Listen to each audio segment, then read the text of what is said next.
السلام عليكم ورحمة الله وبركاته. maanta waxaan idin soo gudbin doonaa barnaamij aad u qiimo badan. barnaamijkan oo ka hadlaya dadka guuleystayaasha ah iyo dadka ma guuleystayaasha ah farqiga u dhaxeeya. waxaan soo qaadan doonaa dhowr qodob oo ay ku kala duwan yihiin winnerska iyo losersku. waa dadka guuleystayaasha ah iyo dadka ma guuleystayaasha ah. qodobka koobaad waxyaabaha ay ku kala duwan yihiin dadka guuleystayaasha ah iyo dadka ma guuleystayaasha ah waxaa ka mid ah the winner is always part of the answer. guuleystuhu badanaa jawaabta amba xalka ayuu qayb ka yahay, while the loser halka qofka ma guuleystahi is always part of the problem. mar walba isagu uu qayb ka yahay dhibaatada iyo fawdada iyo khasaaraha. qodobada kale ee ku kala duwan waxaa ka mid ah the winner always has a program. guuleystuhu badanaa waxa uu hayaa barnaamij. qofka guuleystahi badanaa waa qof mashquulsan oo barnaamij gacanta ku haya, while the loser halka ma guuleystuhu always has an excuse. badanaa uu yahay qof cudurdaar haya. wax kasta oo la yidhaahdo maxaad u qaban weyday, cudurdaar ayuu sheeganaya. The winner sees an answer for every problem.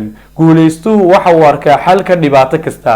dhibaato kasta oo timaada qofka guuleystahay waxa uu arkaa xalkeeda iyo jawaabteeda, while the loser sees halka ma guuleystuhu uu arko a problem for every answer. dhibaatada xal kasta. xal kasta oo la keeno iyo jawaab kasta oo la keeno dhibaatadeeda iyo negativekeeda ayuu qofka khasaaraha ama qofka ma guuleystahay uu badanaa arkaya. haddiiba la isku dayo in wax cusub la hindiso ama wax cusub la sameeyo, qofka guuleystahay waxa uu odhanayaa it may be difficult. laga yaabaa inay adkaato but it is possible. laakiin waa wax macquul ah oo la samayn karayo. shayga waxa uu ku sheegayaa ama uu ku tusinayaa wax suurtagal inuu yahay, halka loserku says uu qofka ma guuleystay uu odhanayo it may be possible. laga yaabaa inay macquul tahay but it is too difficult. laakiin aad bay u adag tahay.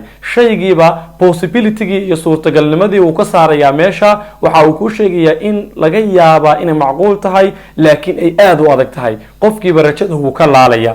waxyaabaha kale ay ku kala duwan yihiin waxaa ka mid ah when a winner makes mistake. marka qofka guuleystaha uu khalad sameeyo says I was wrong. waxa uu ku odhanayaa waan khaldamay.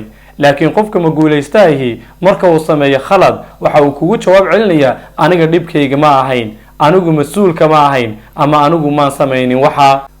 waxyaabaha kale ay ku kala duwan yihiin waxaa ka mid ah winners have a dreams. guuleystayaashu waa kuwo leh riyooyin, rajooyin amba himilooyin ay rabaan inay gaadhaan, halka losersku have schemes. ay dadka ma guuleystayaashii leeyihiin shirqoolo ama dhibaatooyin. mar walba wuxuu ka fekerayaa siduu cid u shirqooli lahaa. si aan imtixaanka u sarreeyo waa in qofka hebel meesha uu ka baxaa, waa in qofkaasi meesha uu dhibaato igu yahay.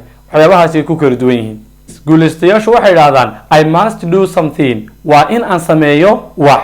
laakiin ma guuleystayaashu iyagu way iska saaraan meesha oo something must be done. waa in wax la qabta ama waa in wax la sameeyo ayay odhanayaan.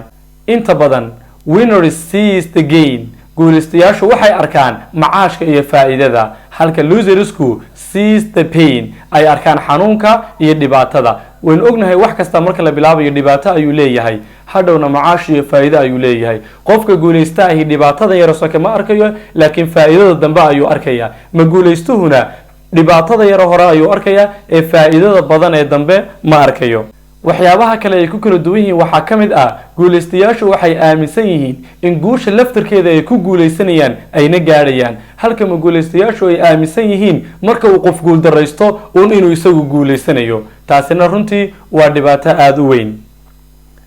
winners see the potential. guuleystayaashu badanka waxay arkaan waxyaabaha soo socda, halka losersku see the past. ay dadka ma guuleystayaashii badanaa waxa tegay ay arkaan ama wixii tegay uun ay eegaan. dadka guuleystayaashii waxay haystaan mabda adag iyo fikrad adag oo ay aaminsan yihiin, balse dadka markay wax u sheegayaan waxay wax ugu sheegaan si dabacsan oo fudud, halka dadka ma guuleystayaashii iyaga oo dood adag iyo fikrado iyo mabaadi adag midnaba aan haysanin, dadka markay rabaa inay wax ka dhaadhiciyaan doodo adag iyo fikrado adag oo aanu qofkiiba fahmayn ay wax kaga dhaadhiciyaan. intaa ayaynu kusoo koobi doonaa barnaamijkeena maanta. assalaamu calaykum waraxmatullaahi wabarakaatu.